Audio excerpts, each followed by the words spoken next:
conservative media is having a normal one, reacting to the Pfizer vaccine getting full FDA approval. What happened was all the vaccines have emergency FDA approval, so there's plenty of evidence, plenty of data to suggest the benefits far outweigh any potential negatives, so that's why they were all approved under the emergency declaration. But now the Pfizer vaccine's gotten full FDA approval. So in other words, all the data's in, all the science is in. This is absolutely, positively 100% safe and the right thing to get. And one of the things that anti-vaxxers would point out, and they do it all the time, is like, none of these are even fully FDA approved. And so they'd use that as a talking point against getting vaccinated. Well, now that talking point is destroyed because it did get full FDA approval. The Pfizer vaccine has. So here's how conservative media reacted. Watch. FDA just giving full approval to Pfizer's COVID vaccine. It's the first vaccine to get that full approval, and in record time, too.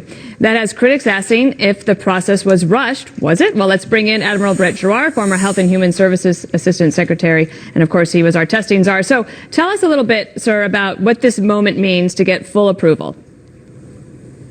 Well, this is a very big moment in Operation Warp Speed history and the history of our vaccines, our fight against the pandemic.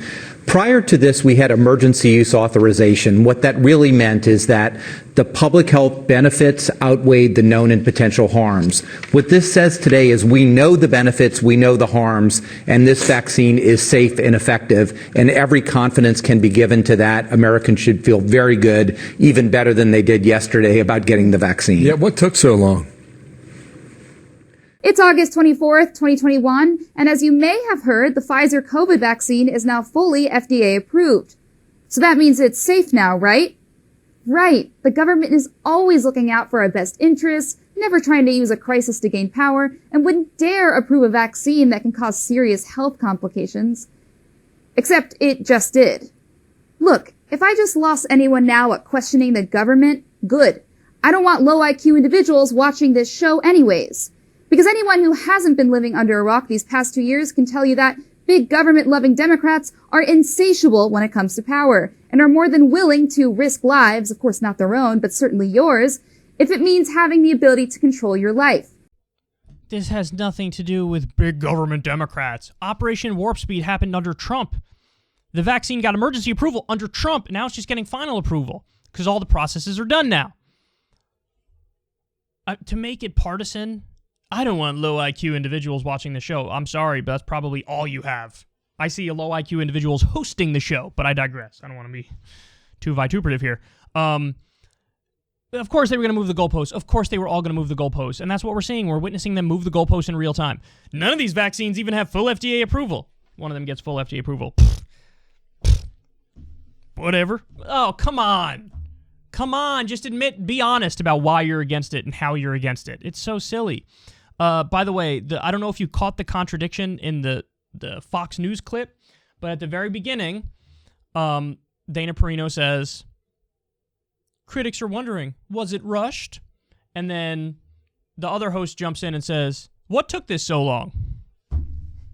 So you're going to, no matter what, they're going to find a reason to object. Was it rushed? What took so long? Oh my God, for the love of God. What if it actually is just right? What if the emergency approval was correct? And what if the full approval is correct? Because I'm pretty sure that's where we are. Now, again, you don't have to take my word for it. You can look at all the data and all the evidence. We've covered quite a bit of it on the show.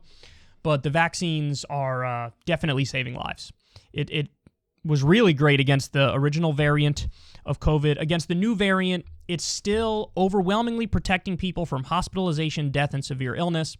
But there are more breakthrough cases, which means you could get COVID, you could have a cold or whatever if you're vaccinated, but that's a lot better than getting COVID and being in the hospital.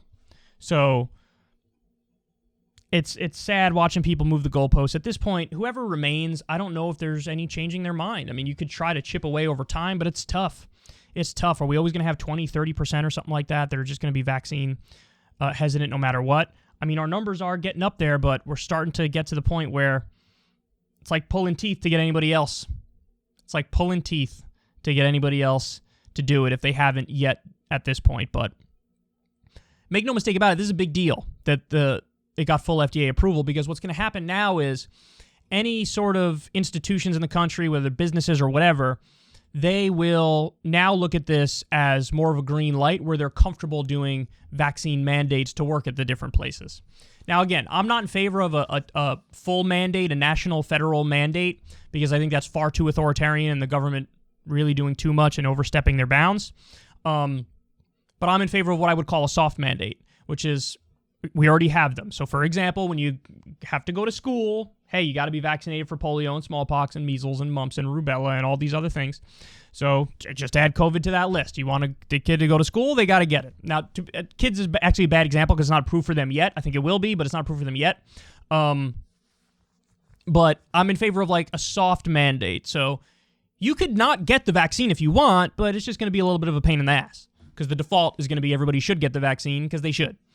But they're going to keep moving the goalposts. They'll say it's rushed. They'll say there's side effects that they're not telling you, but you know, these people all undermine their credibility if they're anti-vaccine anyway, because then they turn around and believe these cranks with alternative treatments that are far more unproven than the vaccine ever was. You know, be just as skeptical as alternative medicine as you are of traditional medicine. You should be skeptical of big pharma. You should be skeptical of institutions. Use your own brain and logic and look at the evidence. But don't like take away all your skepticism when it comes to the alternative stuff, because that stuff is usually even more full of shit. So there's my 2 cents on that.